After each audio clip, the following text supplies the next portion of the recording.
Hello everyone, నేను మీ Sunitha. Welcome to my zone. Hi రా, ఇవాళ నేను ఇంట్లో తినడానికి ఏమీ లేవని చెప్పేసి రెండు స్నాక్ ఐటమ్స్ అయితే చేస్తున్నాను. ఒక స్వీట్ హాట్. బయట ఇవి కొనే రేట్లు కానీ ఆ బయట చేసే విధానం కానీ ప్రతి ఒక్కరికి తెలుసు, నేను చెప్పక్కర్లేదు. కాకపోతే బ వీలు లేని వాళ్ళు ఎటు తిరిగి బయటే కొనుక్కుంటారు. ఇంట్లో ఖాళీగా ఉండి నాలాంటి వాళ్ళు ఇలాంటివి కూడా చేసుకోకపోతే ఎలాగో? అస్తమానం బయట కొనుక్కోవాలంటే కుదరదు కదా. ఎప్పుడన్నా అంటే నోట్లో వేసుకోవడానికి ఏదన్నా మూవీ చూస్తా కొంచెం రిలాక్స్ అయినప్పుడు ఇలాంటివి తినడానికి చాలా బాగుంటాయి. అందులో మా వారికి చాలా ఇష్టం కాబట్టి ఇవి అయితే నేను ప్రిపేర్ చేస్తున్నాను. బియ్యం పిండి చక్కగా జల్లించుకున్నాను, శనగపిండి కూడా కలుపుకొని అది బటర్ వేసుకొని బాగా కలుపుకున్నాను ముద్దగట్టేటట్టు.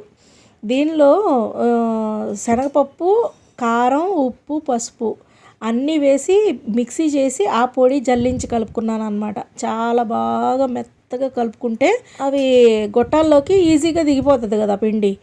అలాగా అందుకని ఇది కలుపుకోవటం కూడా చూపిస్తున్నాను. అసలు ఎంత టేస్టీగా, ఎంత గుల్లగా, ఎంత చక్కగా వచ్చాయంటే అంత బాగా వచ్చాయి. అసలు నోట్లో వేసుకుంటే అసలు ఇట్టే కరిగిపోతున్నాయి. అసలు నిజంగా నా మీద నాకు నమ్మకం రాదు కొన్నిసార్లు. ఇవి ఎలాగొస్తాయో. ఇవి నవారు వద్దలు అంటారు కదా, అంటే రిబ్బన్ పకోడీ ఇట్లా అంటారు కదా, ఆ మోడల్ పెట్టాను అనమాట. ఆ షేప్ పెట్టాను. నా దగ్గర ఉన్న జంతికలు గొట్టం అయితే అది గన్ను అంటారు కదా, గన్ను అలాంటి మోడల్ అనమాట. చాలా షేప్స్ ఇచ్చాడు. మనం ఇదే పిండితోటి ఎన్ని రకాల షేప్లైనా పెట్టుకొని ఎన్ని రకాలుగానైనా ఒత్తుకోవచ్చు అనమాట ఈ జంతికలు. చూడండిరా ఎంత గుల్లగా, క్రిస్పీగా, ఎంత కరకరలాడుతూ వచ్చినాయో. అసలు నా మీద నమ్మకం లేదు నాకు ఇంత బాగా చేసుకుంటానని. నేను కూడా యూట్యూబ్లో వీడియోలు చూసి కొన్ని టిప్స్ అయితే తీసుకొని నేర్చుకొని మరీ చేసుకున్నాను. అసలు నిజంగా కొంచెం బద్ధకం అనుకోకుండా ఇంట్లో ఇలాంటివి ఎప్పటికప్పుడు ప్రిపేర్ చేసుకుంటా బయట ప్యాకెట్ ఫుడ్ని అవాయిడ్ చేస్తే ఎంత ఖర్చు మిగిలో నాకు తెలుసు.